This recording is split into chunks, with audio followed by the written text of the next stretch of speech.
Alrighty. Oh, Alrighty. Alrighty, everybody. So we are here today for our Go With Us to EULAR final debrief.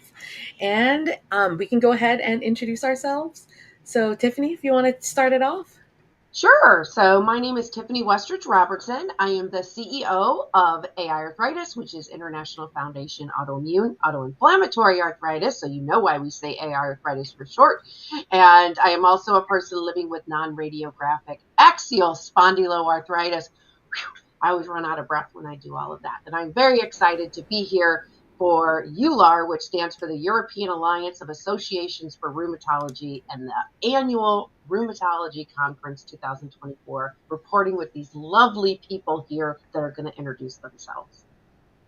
Deb, you want to go ahead? Oh, go ahead, Deb. I said Layla. We're all laid back here. Go ahead, Deb. All right. Hi, everybody. I'm Deb Constein. I am tuning in from Madison, Wisconsin. And I was part of the team that went to EULAR, and we all are reported back on sessions that we saw. And boy, what good information it was.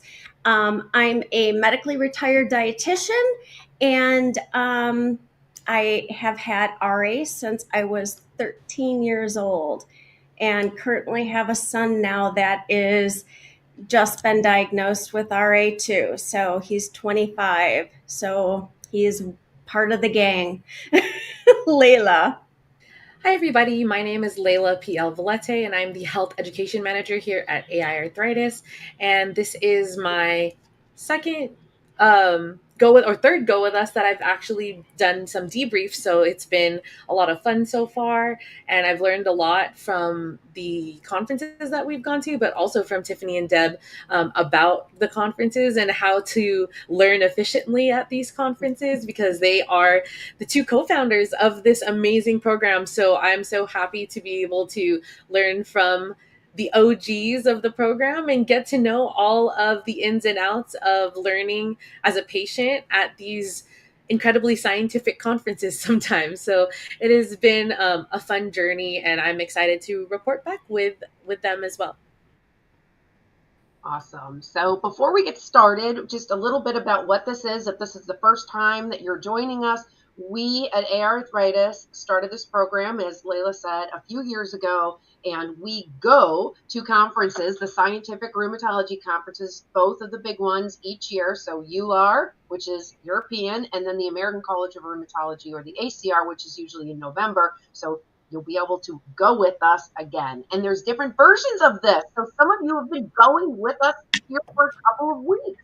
And we have different options. So things like this that are public, where you can learn with your peers about what we're learning. And also we have what we call an elevated experience. So big shout out to those who have been going with us behind the scenes. And you can do that too next time you would like. So we zap them into a Slack channel, and we've been communicating behind the scenes and giving them insider information. So that's always fun. So big shout out to all of those who are going with us, because you are the ones that really help us to get us navigating the sessions that you most want to see. So I am going to go ahead and turn it over to Layla to kick us off. Actually, Tiffany and Layla, sorry to interrupt, but Tiff, do you want to explain like a little bit more about the scientific sessions? Again, they can ask for certain things, but how the research goes and how the sessions are chosen? Oh, sure. So I thought that might be a good preface. Sorry for interrupting. No, that's okay. And hey, yeah, see, we're not scripted here. So this is just how we roll. So we do like to give some background and kind of how things work too. So if you have any questions, whether it's on what we're talking about, how conferences work, any question goes. So please feel free to ask. But as Deb said, what happens at these conferences is, these are researchers who are presenting their research, and research takes many, many years to go, whether it is a study, whether it is a clinical trial. It ebbs and it flows. So you go through, you get to a point that you want to report back, and then you report it usually as a poster, also called an abstract. And some of those abstracts are also moved forward to sessions. So you apply for a session. Not everybody gets a session, but there's thousands of posters that give milestones of where the research is. So we have no idea until the agenda's out what type of topics we'll actually be able to report to. So for those of you who are like, I want to hear about the Mediterranean diet, or I want to hear about biosimilars, we never know until we're leading up to that. If I hear an echo, if leading up to that, if the topic's going to be there. So just because it may not have been here this time doesn't mean that it won't be there in the future. Just because you didn't hear your disease name doesn't mean that there's not studies going, and often we will report on things that are relevant to many of the disease states as well. So we definitely don't want you to be turned off if you're like, you didn't say my disease. It's okay. I promise you there is work going on in your disease group. So, all right. Is that good, Deb? Yes, that was kind of the preface to like I thought that would be a good like starting point so they understand how sessions are chosen. So, Okay. yay. All righty. Yes, absolutely. And sorry about that. I was just making sure that we were live on Instagram because I was just like, we've never done this like this through Instagram. And I was wondering how it looked. So it's like sideways on Instagram. So it's kind of cool. But I just wanted to see, this is our first time using this live stream system. So bear with us for any technical difficulties that we might have. But it's really cool that we're able to stream onto multiple different platforms. So shout out to everybody that's watching us on YouTube, Facebook, Instagram, and LinkedIn. And we are able to see you all here in the chat and answer any questions. So we do have one of our amazing volunteers that also went with us for this program and helped us out, Maria in the chat. So hey, Maria. And so we're going to go ahead and start talking about some of the sessions that we all went to. We have some big overarching themes that we want to hit on that were highly suggested and asked for by some previous Go With Us members and some of our volunteers. So some of the topics that we will be hitting on today are brain fog, pain and fatigue, diet and or not diet, not so much diet this time around, but exercise, lifestyle changes that can help with disease activity. And then there's some sessions that are very specific to that disease. So we have some on PSA, lupus, and Sjogren's. So we'll have and a little bit of RA. So we'll have some points from there that we think were really good takeaway points. And I think we should start off with one of the biggest hot topics of this year, because I know everybody's on the edge of their seats wondering what the heck are these CAR T therapies that they keep talking about? What are they? What does it mean? And how can someone be put into remission for so long with one infusion of some kind of cell? This is the most fascinating topic. It is indeed CAR T, CAR-T. And you may have heard this in passing over the years. It was started in the cancer space. And essentially what it is they take out your cells, a bunch of your T cells, hundreds of thousands of them, put them into a lab. So this is taking things out of your own natural body, put them in a lab, mix them up with some stuff. And some of the newer studies are taking different genetics, different molecules, different blood from other people. So they're moving in that direction too. But right now in a lab, they mix it up, they put it back. So they infuse it back into you and it starts to regrow cells. And so they started this in cancer with some studies where one infusion, one injection of this, and these were people who are called refractory. We will have a glossary. I don't know if we have it linked in our chat, but we usually have a glossary that when you go with us so you can get terms. And so refractory is really difficult to treat. You're really not responding to the treatments. So these are people who just haven't been able to have success, severe disease activity, and remission. I mean, complete remission, no treatments, no disease activity, complete remission. So they moved this into the rheumatology space, but now it's early, so this is not something you're going to be able to just go in and order or go in and see if you can get this. But they started with lupus, and the reason they usually see rheumatoid arthritis studied a lot. You see lupus studied a lot for two different reasons. RA is one of the simpler of the diseases. Not that it's not a bad disease. Don't get me wrong. It's just easier to study. There's more people, there's more subgroups, there's more clinical endpoints. There's a lot of things that they can build on. So RA is often chosen. Lupus is very complex. And so when they have to study complex, like something like this, how is it going to affect these people? It is often one of the first chosen. So I'm not going to go into super details because we have many other recordings that you'll be able to click on where I give very in-depth examples of this, but very high level. It was, they did these studies on people with lupus, systemic sclerosis or scleroderma, and myositis, and they also were very refractory. There was one lupus patient in particular needing a kidney transplant, and it was, they gave these CAR T therapies to 6 patients. In this particular one, all with lupus, 100% remission. And it's been years. So we're now a few years past, and they still are completely disease-free, no treatments, nothing. Now, here's the catch. We don't know how long this will last. So obviously these are very expensive. We don't know how long they'll last. We don't know if it's 3 years, 4 years, 10 years, 50 years. We just don't know. So because this is only a 10-year-old situation. The other thing is when it is available, because it will be so costly, who gets it? So that's just a whole other thing that they're thinking of right now. Like, what justifies this? Because, of course, who wouldn't want it, right? So this is really, really a fascinating time for rheumatology. So I just really wanted to make sure that we let you all know that this is the new wave of precision medicine. And we've talked about precision medicine a lot in past debriefs, and you can find all of those on YouTube. But essentially, precision medicine, the study of us at a biologic level with our own unique signatures, molecular signatures, taking your blood, your urine, different tissues, and DNA, RNA, and all of that starts to create subgroups so that we can best match treatments, best diagnose, best even find out if you're going to not respond to a treatment. So this ties into that. Yes. Hey, Tiff, quick question. So after these people got infused with this, how long did it take? Did they mention that at all, or did they kind of just... And I don't have the specifics of the details of my notes in front of me, so take this with a grain of salt. It was a matter of just like weeks to months. Okay. So they started getting, so their cells were replenishing.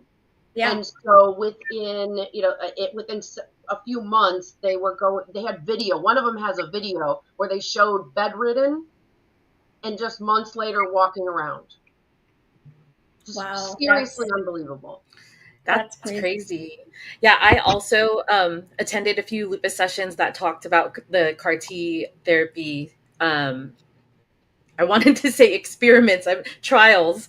They are experiments, but that's not the correct term. But the way that they explained of how it works was like the B cells so the T cells, they would then affect the B cells that have the memory of what your body does. So that has the memory of you having an autoimmune disease, basically the coding saying attack your own body, attack your own body. And what the T cell does is completely wipe out that memory of what your body thought it was supposed to do with those cells. So that's the crazy thing. I'm like, in this case, amnesia is a good thing. Such a great explanation that I forgot. They also called them the CAR T cells. They call them the serial killers. And they actually there's also videos of watching through a microscope of the cells just going like, and just like disappearing. It's wild. Yeah, it was really cool. And I think while we kind of started with the new innovations of lupus, that it's kind of a good kind of transition over to maybe us talking a little bit. I'll talk a little bit more about some of the cool innovations in lupus, and then we can talk a little bit about some of the other points that we have under specific disease so that we can kind of knock those out and then go to the big overarching themes afterwards. So in lupus, one of the cool things that is also related to like innovation is I'm sure everybody and their moms have heard of Chat GPT, or AI chats where you can ask questions and they just somehow spit out these answers. Well, researchers created Lupus GPT alongside with Lupus UK, and they created basically an AI chat that took. Michael, Uh-oh. your mic is on. I'm gonna turn it off. We have Michael behind the scenes that's helping us with the chat and Michael production. was being Yeah. being a scary ghost back there. Yeah. And so basically, they created a Lupus GPT that took two or three very reputable lupus papers that had a lot of good details about lupus. And so and basically they worked the data so that whenever someone asks a question, it comes out with these very detailed, specific answers that are pulling from those three papers. And so you can now even access Lupus GPT if you just go ahead and Google it. The first edition of it is available right now. So they premiered it at EULAR. So that's really cool. I haven't had the chance to go and play around with it, but I think it'd be something that could definitely happen in all different diseases for sure. And there's research for all of the different diseases that we can, import those different papers and then create something that can help with, actually, they even talked about AI helping with diagnosis, like identifying pictures. So like if we had an app where a patient sent in a picture, it can zoom it in onto the micro level to see, okay, this does look like the texture of a lupus rash. This looks like the Oh, texture of a psoriasis rash. okay. It Okay. is amazing. So this was not at this conference. It was, I believe, at ACR 2023. I went to an AI session I remember on, you talking on about that. Yes. accident because they had coffee, and it was the only place I could find coffee. And then it was like it was way on the other side, and I was like, that looks interesting, and I went in. Well, anyway, it was like you were saying, Layla. So just side note again, this is a good example of how we learn so much and we can tie it as we go. It's like going with us. Every time we go, we build our knowledge. So when I went to the AI last year, they were showing how it with like axial spondyloarthritis, how they could get in a 3D model and see things that no imaging could find, in particular the enthesitis, which is really difficult. That's the inflammation that's happening at that tendon level where the ligament in the bone, that's in spondyloarthritis primarily. It's so hard in the delay in diagnosis because they can't see that. So it was fascinating. So that's amazing to think of all the different ways that they're Yeah. able to use it to help us expedite diagnosis or manage our diseases. That is really Exactly. cool because I've seen a lot of negative things about AI recently. So actually really putting the spin that I mean, again, it's so promising of where we can go in, again, like you said, with the Lupus GPT, that you fill it with certain papers. I mean, this thing could be endless. Like they only put three papers in there, but can you imagine where that's going to go? Exactly. And I think that's the biggest, like you said, a lot of people are thinking, oh, AI is going to take over this, AI is going to take over Yeah. that. But the way you have to like see it is that it's enhancing and allowing us to do systematic things faster, easier, and more efficiently. And I think Yeah. one example that they had of that as well was like with blood tests. Why does an individual doctor have to look through everybody's blood counts when we know what the normal and not normal range is? All the AI can do is see the patterns of what the patient has had before and then put a flag to the doctor if there's something that's abnormal. And that can, doctors probably only take about 3 to 5 minutes looking at the tests anyways, but you can probably cut that in half with the help of AI. So I think, Save like we time. said, yeah, Yeah, save saving because time doctors don't have extra time in the appointments, so this could Mm-hmm. just snowball. I love and it. save their time to talk to us with all of our important questions that we have. Yeah. So yeah, definitely. let's see. I see that we had another core member who unfortunately was not able to join us today. Our amazing volunteer, Becky Hosey, What was up, Becky? able to help us, do a bunch of different mini debriefs.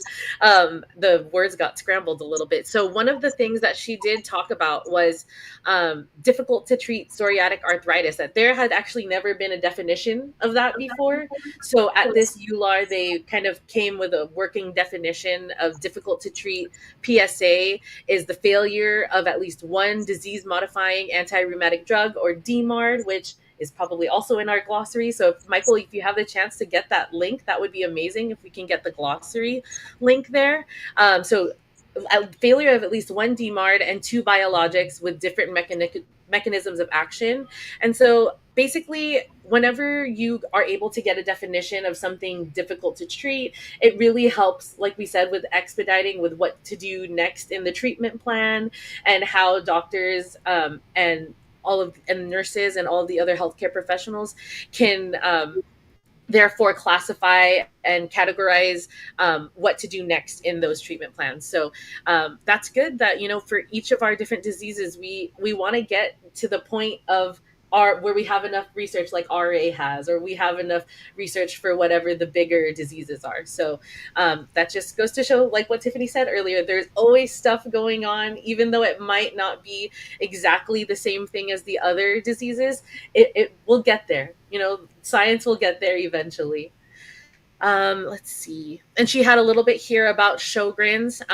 For those of you who don't know much about Sjogren's, there actually aren't any drugs that are specifically they're not used to treat like systemic Sjogren's. All you can do for Sjogren's right now is treat the symptoms. And so there are some, general like prednisone and other steroids that people are given to help with the systemic inflammation, but no diseases have been officially approved to treat Sjogren's.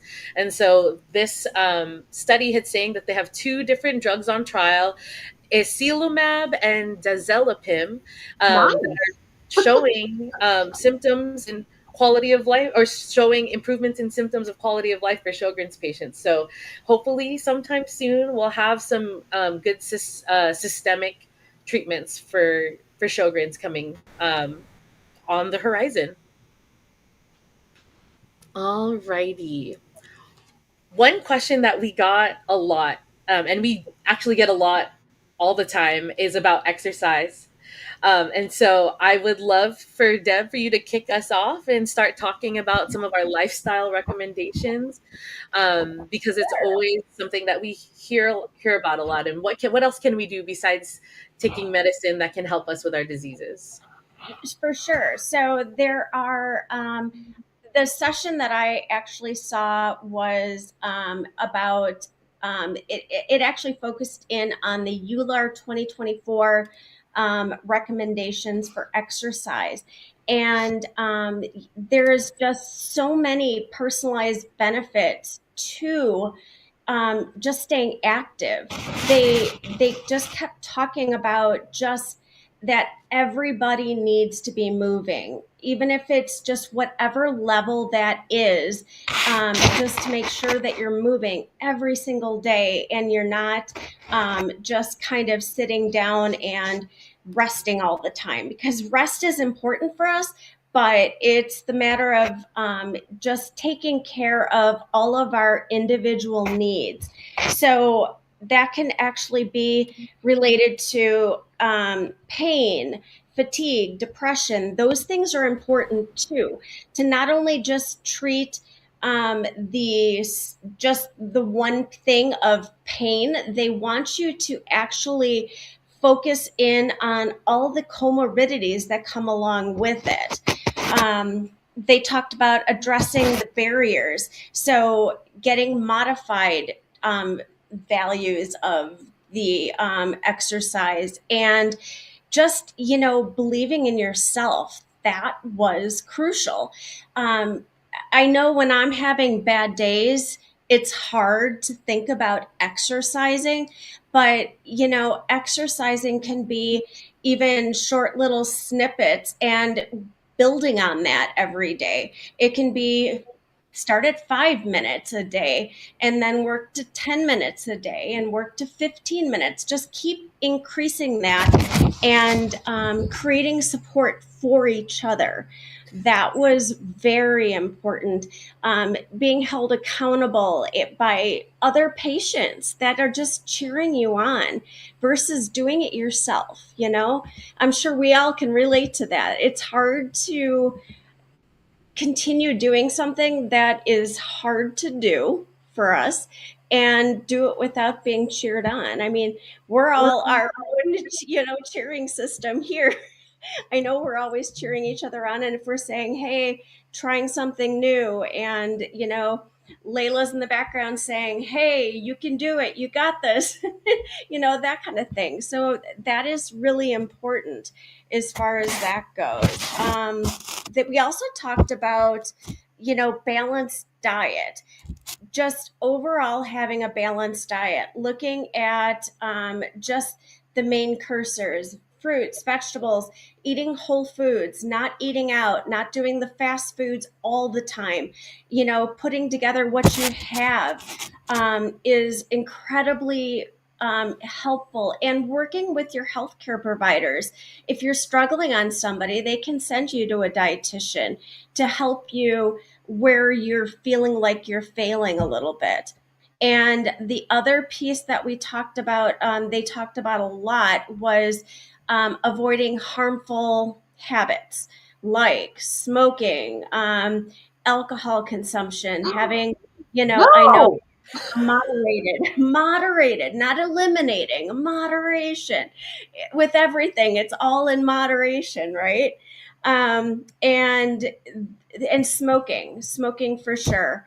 Those type of things can worsen the disease progression and affect your treatment response of whatever your biologic or medications, whether it be methotrexate and things like that. There are a lot of things that they caution you when you're on methotrexate. So seeing what your ability is as far as related to that type of stuff. Yeah, so those are kind of quick little roundup related to those type of lifestyle things and exercise. Deb, by any chance, do you have anything like near your computer that could be brushing onto the speaker or anything like that? Because I have no idea what that sound is. I see Tiffany's reaction every time it happens too, and I I'm know that blaming all of Michael. yeah, I'm not, Michael He's messages that says listening the before. It's sound not isn't me. me. It's My mics are not me. off. So yeah, I don't. Again, sorry I, about the technical difficulties. yeah, At least we're not cutting in and out, but there is a little bit of a weird sound going on, and I have no idea what it could be. So I um, apologize. I don't think so, but I moved papers even further away from my All computer. right. It wasn't close, All right. It's but Michael. Yeah, and my mic is like standing up and huge, so nothing's hitting it or anything either. So I Michael. have no idea. that Um, is really funny. I did just want to give a shout out to those in the chat. Maria was also mentioning hitting 5,000 steps a day now with a smartwatch. So that is good for you. So this is some people joining. Let's Welcome. give a round of applause. Yay! I need Woohoo! to start doing that. I'm really bad about that. In saying that, I was looking, we have notes. That's why I keep looking over here. So Layla made these amazing notes for us. I think in part maybe using ChatGPT. Yes, it was. Oh.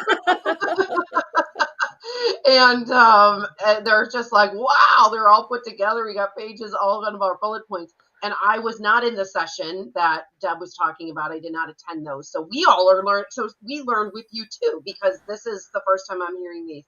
So one of the things I see in the notes on here, Deb, too, fatigue management. That is obviously challenge because you mentioned we do get tired, whatever. But I For also sure. saw someone here on the impact on cardiovascular health, which I know leads into another topic that we were talking about, and something that is very important for people with our diseases.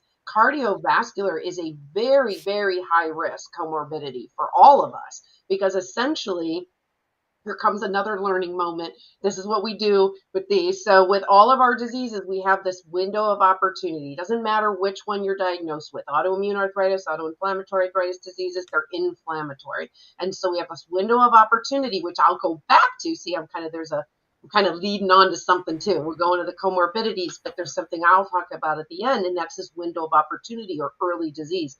And so what happens is so many of us go undiagnosed for so long. Curious, those in the chat too, how long did you go? And what ends up happening is that inflammation is systemic and it starts traveling through our bloodstreams into different locations, and it could result in dual diagnosis. It's also why some of us have confusing diagnoses because it's kind of morphing. Like one rheumatologist told me one time at the ACR, and I was having small talk, and I said, why is it that my disease seemed to have morphed? And he said, because you've been on a biologic and it worked somewhat, but you were late diagnosis. So now your inflammation's going somewhere else, and it can cause a comorbidity of a different autoimmune disease. I was like, mind blown, what? And so it's the same thing with heart disease, cancers, Alzheimer's. All of those things are inflammation driven. So it's just super, super important to keep the diagnosis, but also to remember exercise can help with some of these to help with potentially keeping your heart healthy and things that we do have to worry about with inflammatory diseases and comorbidities. Yeah. I mean, that is literally, I've had 43 years of having, inflammation in my body, and I was begging for 3 years to go to a cardiologist to even get baseline documentation. And I finally got sent to a cardiologist, and within 4 months, 5 months, I ended up having stenting done because it was necessary. And my rheumatologist actually apologized at the ACR. We sat in the cardiology sessions together with people with autoimmune diseases, and she looked at me and she said, "I'm so sorry I didn't get you in sooner." And it just, you guys have to be your biggest advocate. I knew something was wrong because the fatigue and I was out of breath in a very short amount of time, and that's not normal. So trust your body and really be your biggest advocate to get out there and ask to go see a different specialist. Absolutely. And know that conferences like this, they're doing the research too, to help to look into this. And that's how we really try to tie in what we learn to your lived experience so that we can help improve your healthcare journey. Maria said in the chat that it took her 3 years to get diagnosed. And since losing a good friend to heart issues and RA, she's gone to a cardiologist and is making sure to keep track of it because that's awesome. That's amazing. Yeah. I know in Canada in particular, a couple years ago, it was at EULAR, I think it was EULAR 2022. And John Esdale, who used to run Arthritis Research Canada, spoke to us. And he was saying that as soon as you get diagnosed with rheumatoid arthritis, you have a 20% higher increase risk of developing heart disease. So in Canada, they've actually made it a priority in rheumatology that when you get diagnosed, you get connected to, they recommend cardiology. So and that's important. I mean, that kind of goes to some of my, I went to a cardiovascular comorbidity session, and they said that RA patients face up to a twofold increase risk of cardiovascular disease. And again, highlighting the fact that people need to be proactive and be getting heart management before you think you need it. So being proactive, and the cardiologist went into that over and over and over about how important it is to pay attention to your body. So yeah. I'm looking at the notes too under your takeaways, Deb, and it says promising treatments. Colchicine has been shown to reduce cardiovascular death and stroke risk by 30%, offering a cost-effective treatment option. You know why I zeroed in on that one. Yes, yes. And it's literally $5 or something. They were saying how inexpensive this medication was. And Tiffany, share your story. I have to, because this study is a result of COVID. This is also an example of how we see studies progress. So what we report on a couple years ago, we see come back, because again, it ebbs and it flows. So as the research gets to another phase, they might have a poster, an abstract that's called, where they report on the findings, and then other researchers start to build on their research. So this originated, this use of colchicine for heart originated because of COVID. And I firmly believe that colchicine saved my life, because I had COVID in the very beginning, when it was March of 2020, and nobody believed I had it because I hadn't traveled abroad and all of those things that they said, so couldn't get a test. And I was so sick. And I felt like I was doing a talk show episode, so I was talking a lot. And I remember as soon as I got done, I felt like I had pneumonia, and went to the urgent care. And at first they said it's just presenting like pneumonia. We're going to treat it as that. And it just kept getting worse. I ended up in the ER, and my heart, I was having these terrible, like, heart palpitations, my whole arm, my whole back. I couldn't, like, breathe. They thought I was having a heart attack, and I ended up having pericarditis. And what happened was, it was from COVID.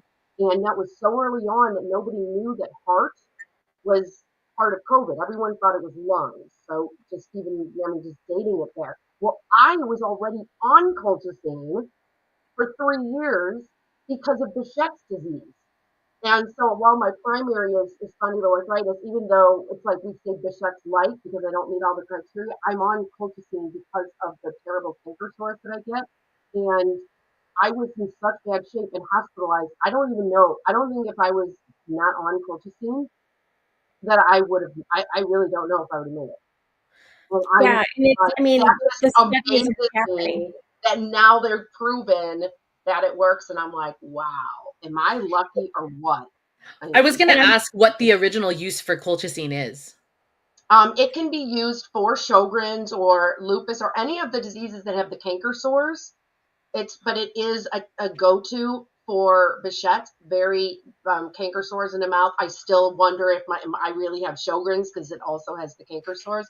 But I know it's night and day, because Deb remembers when she used to travel with me. The oh, more I yeah. talked, the worse before I was on it, and they would have to help me, like, trickle, like, pain meds or aspirins or anything down my throat. Like, I had to lean back and they'd pour it down, because I couldn't even open my mouth. It was terrible. So I might Yeah, be and getting I to that spot too. I've been having really bad like dry mouth, to the point where like in the middle of the night I like wake up like heaving, like because my mouth is so oh dry yeah, from being open. that's what I think it is too, because it's like the sores are inside my tongue, and so it's almost like when you have a pimple, those ones underneath your skin that don't come out and they hurt. Yeah. You're like, God, come out, and you can't pop them. That's what it's like, but it's in my tongue. I know, Interesting. so hot. yeah, I do remember the first time I reported about this, because this was at the ACR ACR last when, year, yeah. yeah, and I reported back that they finally got FDA approval for this.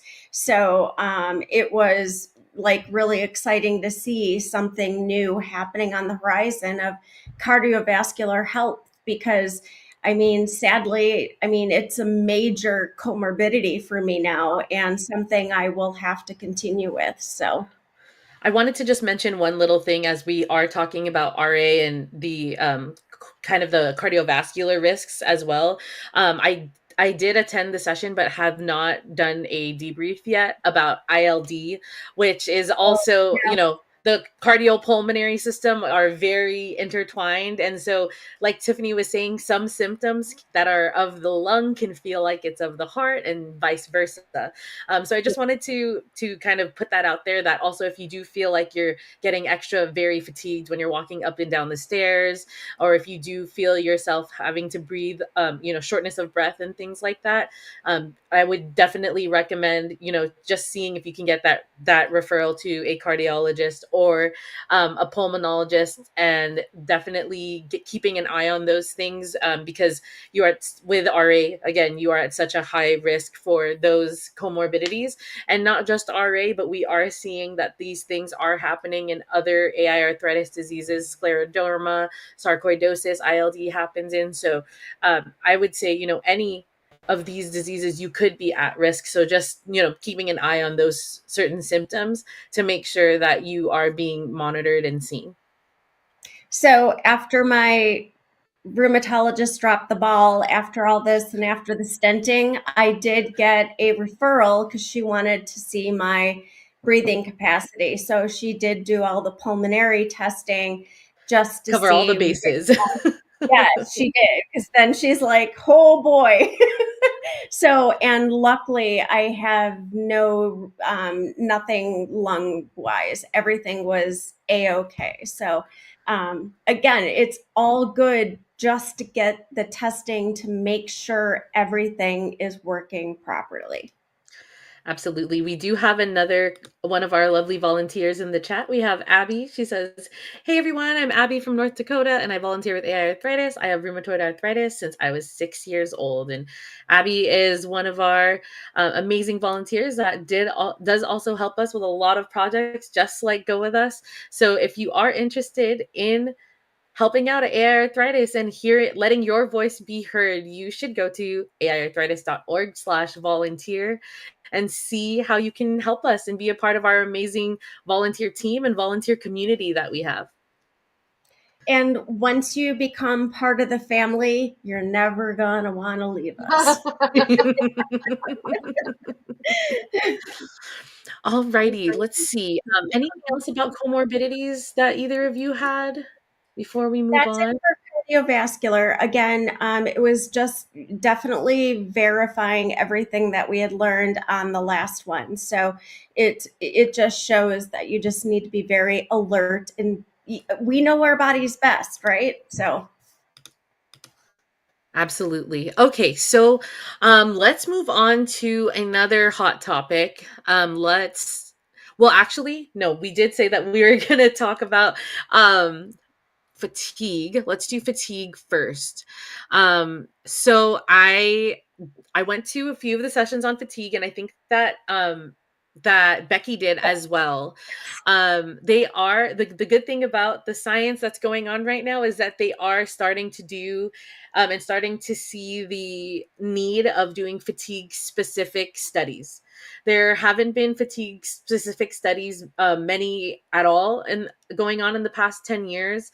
And so all the data that they have pulled on fatigue has been kind of bits and pieces from different studies that were happening. And so it's amazing to see that they finally do see the need to do fatigue um, focused sessions or focused studies. And so although there aren't any recommendations really right now, besides treating the underlying disease, what we do know is that what we mentioned before, that with exercise that can definitely help, and also with diet changes can also help with fatigue to keep your diet lighter and things like that. And so there is stuff on the horizon that's coming for fatigue, but right now that's kind of what we have going on. There are some other natural remedies that people have tried. They're not obviously recommended by any of these, but they did mention them in some of the sessions. I mean, all of us know caffeine. Caffeine is natural, but definitely something that can also cause other issues if you do have cardiovascular or anything like that. So definitely just making sure that you are trying to get 8 to 10 hours of sleep. I know that that's so hard for all of us to even attempt, but that is what's recommended for AI arthritis patients. Can you believe it? 8 to 10 hours? Who has time to sleep that much? I know that this Oh, past no. week I've been playing catch up. So I think it was Tuesday. I slept to almost 10:30 in the morning, and that never happens. I think that was a full 12 hours of sleep for me. But I also think my body needed some catch up. So Listen to your body when it's telling you that you need the sleep. And I like, we all know that when we are laying there and you're not sleeping anymore, it's time to get up. But when you're going back into deep sleep, something's up. Yeah, definitely. Alrighty. Okay, so let's see. Tiff, did you want to go into a little bit about the early detection? Yeah. Just so we I, can make sure that we hit it before we get to the end. yeah. Yeah. Where I was looking at the time, we're about 13 minutes before ending. So we got to Time fly flies. through this. And saying that, just keep in mind again, we're keeping these a little bit just roundabout because we do have so many breakout 5 to 10 minute videos that go into more detail about these that you'll all be able to connect to. So one of the themes that we have seen that started, I want to say 2021, somewhere in there, Deb and I went to the first session that was on remission. And I think our debrief was remission. What? Yes, because we were like, what are you talking about? Remission? That is such a word that we unfortunately we don't hear too much, right? In our conditions a lot because of the trial and error treatments, and we need this precision medicine and the window of opportunity, everything I talked about earlier. So what's happened is a lot of these studies, now that we know treat to target, which is the method that most rheumatologists use, that is the common term when they put you on a treatment, they watch you, and then they change you if you're not hitting certain markers instead of waiting too long. So in saying that, they've been able to recognize that if you are treated at a certain time, you have the highest chance of achieving remission, drug-free remission, where you can actually go off of drugs. So that we already knew. So what has happened since then is they have started to really go back into former research, other trials. They're trying to identify subgroups. That's the first thing. So they're like, okay, these people were in a trial for Actemra. That was one of the drugs that they looked at. And these people responded well. These people didn't respond well. Who did? Who didn't? And something that we already had heard from years prior are patients with certain biomarkers like rheumatoid factor positive, AXL positive, smokers. These people tend to have worse outcomes. So they already knew that. So now again, we're building, right? So now they're starting to classify what is early disease, preclinical RA, preclinical inflammatory arthritis, and they're starting to say essentially if somebody has more than a couple joints that seems that it is inflammatory, that could classify as early. But also, if you have certain biomarkers, so if you have this rheumatoid positive, if you have the AXL positive, and you have any signs of suggested inflammatory, they also put in the trial who had family history of autoimmune disease and these biomarkers, but did not necessarily have the inflammatory. So there were a couple different studies. They featured several. So there were a lot of different subgroups that were going in. And essentially, they gave a roundabout on what early detection really would mean. And they're trying to create kind of recommendations for it. And essentially, what they found is for patients who are not with the rheumatoid factor positive or with the AXL positive, but for the ones that had inflammatory markers early on that got in, were actually been able to go into remission with methotrexate or a DMARD, a disease modifying agent. Those who are a little bit farther along, they started these testing on biologics early on. And many of them who did not have those biomarkers did go into remission. And those who did have those biomarkers still developed RA, but it was delayed RA. And so now, because of this sort of, okay, now we know there can be an early intervention. Where do we treat? So now they're starting to map out even 2 phases of early disease. So when we first saw this about 2 years ago, it was called early RA. That's where it started. Now we're early inflammatory arthritis. So overarching, more like an undifferentiated connective tissue disease, but they're starting to make classifications where it would go into 2 preclinical So you're almost like, I have family history and I'm just starting to feel this. Possibly you could be treated with at least methotrexate. And That's where my son is right now. and to me, that's a big move because I was undifferentiated connective tissue disease. Well, I didn't just have one or two joints, I had like 12, and the fatigue and everything. And because I didn't have it was too early, or when they said we want to wait and watch you get worse. And I did. And I missed my window of opportunity. So knowing that they're starting to create recommendations on when to treat and early treat is huge, because if we can get access to this earlier, then it's just really amazing what can happen. So there were a lot on remission, a lot on prevention in early disease. And again, the prevention, the only people that they know of, and this is just a few years later, so they still don't know, but the ones that did not have those biomarkers and started with the inflammatory arthritis were able to achieve remission. Some of them on the biologics did go back into a flare, and so they did have to go back on the biologics, but of those, a certain percentage went back again and actually achieved remission. So that led to new recommendations to withdraw eventually, slowly. So they were doing studies. Do you just stop cold turkey, or do you withdraw or taper? And so they did find that there are patients that are able to taper. However, there are recommendations you should not do this with your, and it is a decision between you and your rheumatologist, your treating physician, but they should be fairly in good feeling like remission for 6 months before trying to withdraw. And they did a study, no shock to me, that patients were scared to withdraw because they were worried they were going to fire, and they were worried that their biologics may not work for them again if they go off and go back on. So, I mean, no surprise.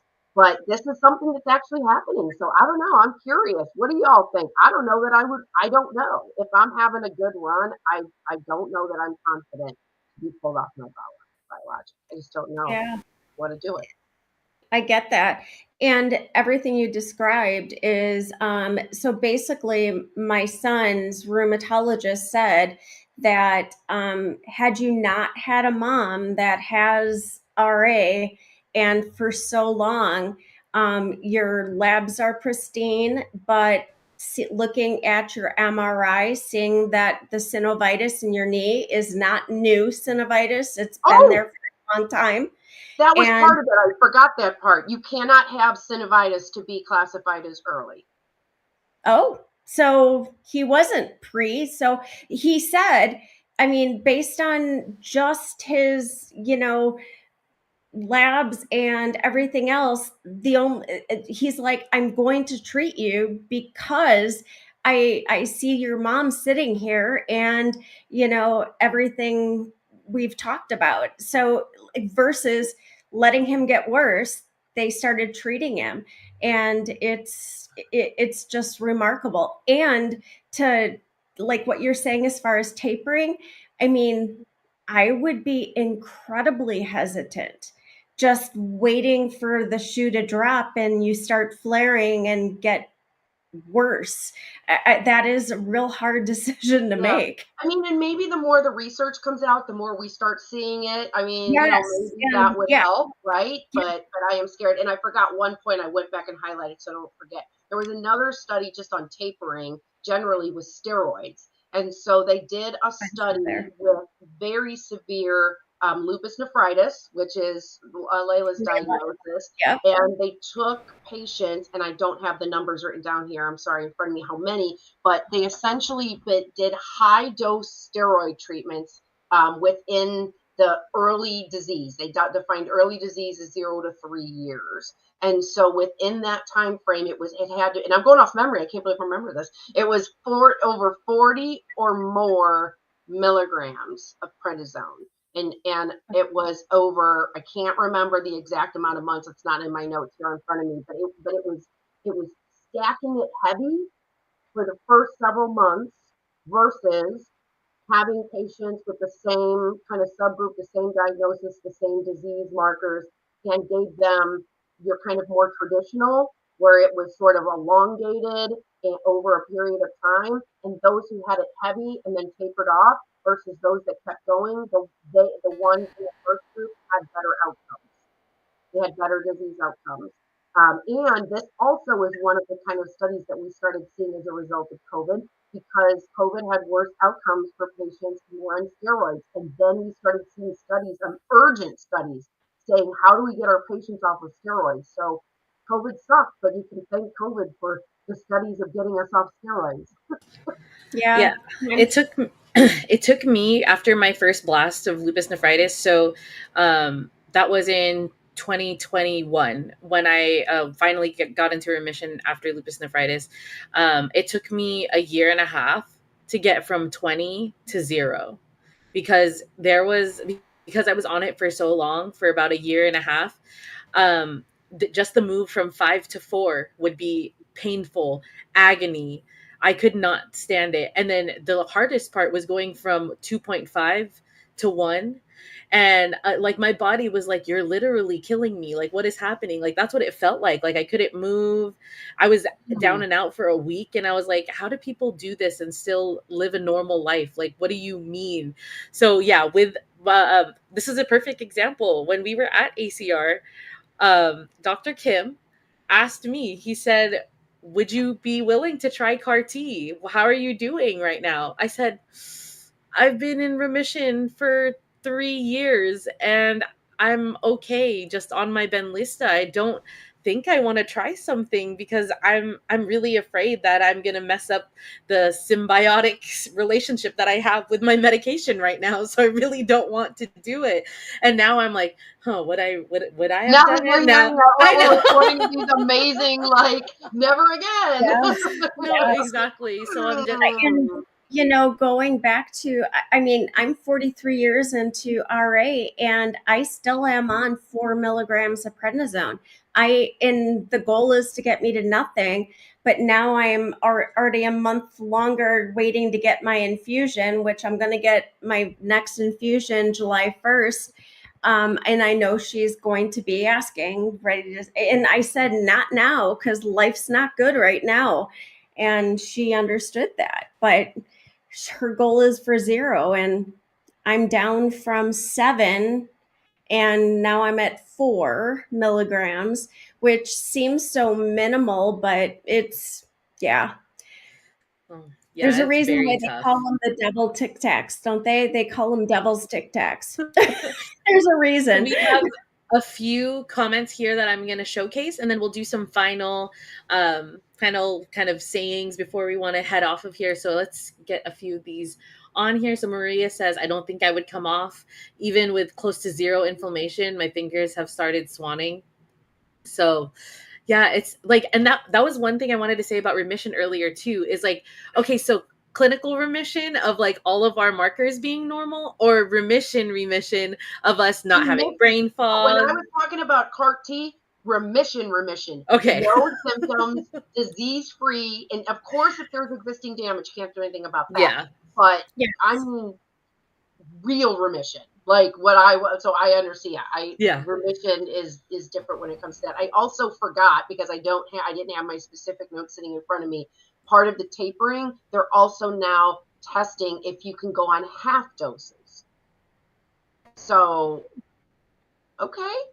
And think about the financial impact for the healthcare, or for the healthcare system too. We have our drugs are some of the most expensive on the healthcare market, regardless of where you live. So if half of us went to half doses right there, that's like pretty good. So anyway, that I forgot to mention that as well. So got it. And we have Abby here saying, after having to wait 1 month longer to get my infusion and how bad I flared up, I don't think I would want to stop my infusion either. Yeah. Then lastly, Maria said, I think this is why we see so many folks trying to get off steroids and waffling back up and down. And yeah, it's a weird dance, right? That you have to do. It's like something then shows up in your blood work where you're like, okay, I need to go back all the way up to 15 to 20 because there's red flags going on. And then you keep trying to go back down, and then another event happens. It's like, I mean, I'm sure that, I mean, if you're still, like you said, Deb, it's, you go through ups and downs. It's a chronic disease. We have it for our whole life. So yeah. Alrighty. Well, seems like we are coming to an end of our time here. I'm sure that we could probably talk for 2-3 more hours if we wanted to. Yeah, there were, I mean, obviously we just, highlighted a lot of things, but there were many, many topics. There was the hard to treat that Layla mentioned earlier for psoriatic arthritis. There were sessions on spondyloarthritis that I know I covered, and I'll just kind of give a highlight of, some of those, and then let them tell you also what you can find on some of our breakout debriefs as well. I also went into a lot more detail on the details of the CAR-T, and also on different precision medicine, different treatments that are coming out that are zeroing in on the different biomarkers or the blood markers in several of our diseases. So you can check out my debriefs for that. And we did a watch party also on pain. So there was an amazing pain tailored pain management based on a session Deb saw that we all talked about. So we can definitely connect you with that. And then I'll pass it over to Deb to give any other highlights of not in depth, just naming off Yes. what else you did that they can find. Yeah. Again, we've gone into quite a few of the things that that were part of my short debriefs, and our debriefs were supposed to be like 2 to 3 sessions within 10 minutes, and I found that impossible, especially after that pain session that I went to. I'm like, there's so much here to share that everybody, and it takes back to so many different things that we've done in the past. So. I've done those. I did a couple sessions on some different pieces of RA treatments and difficult to treat RA. And I did find another session that does talk a little bit about diet, but I haven't quite finished it yet. And I know Becky and I are going to do the session on menopause and why it's so important with our diseases. And I had factors that I shared with that. So, Layla. Yes. So I had a whole debrief on reproductive health. And so you can go and check that one out. That's going to be talking about, what medications are safe for before when you're trying to get pregnant, during pregnancy, and even when breastfeeding, as well as for males when you are trying to conceive. So that's really important if that's something that you are looking for in your life. I did a little bit about more exercise things. So you can check that one out. And lastly, I had a really good one on brain fog as well.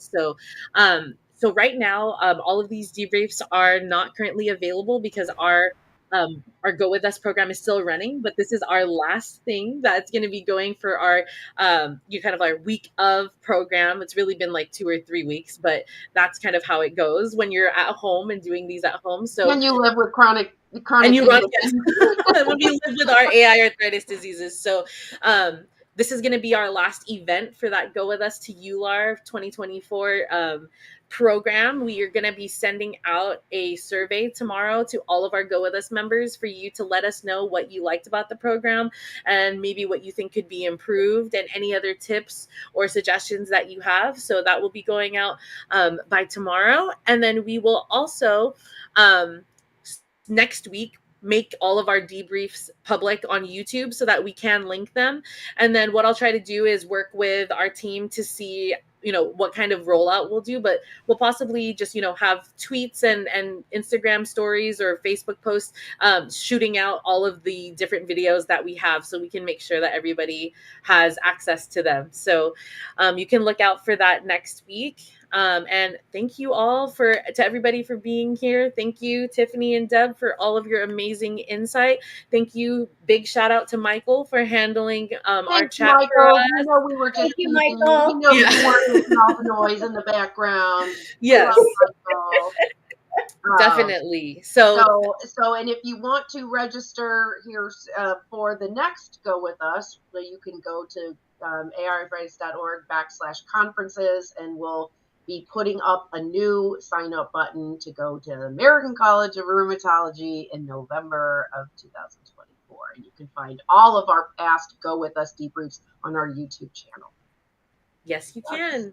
And And we're gonna sign out. So thank you all for coming, and we will talk to you soon. All right. Thanks, Bye. everyone. Thank you, everybody.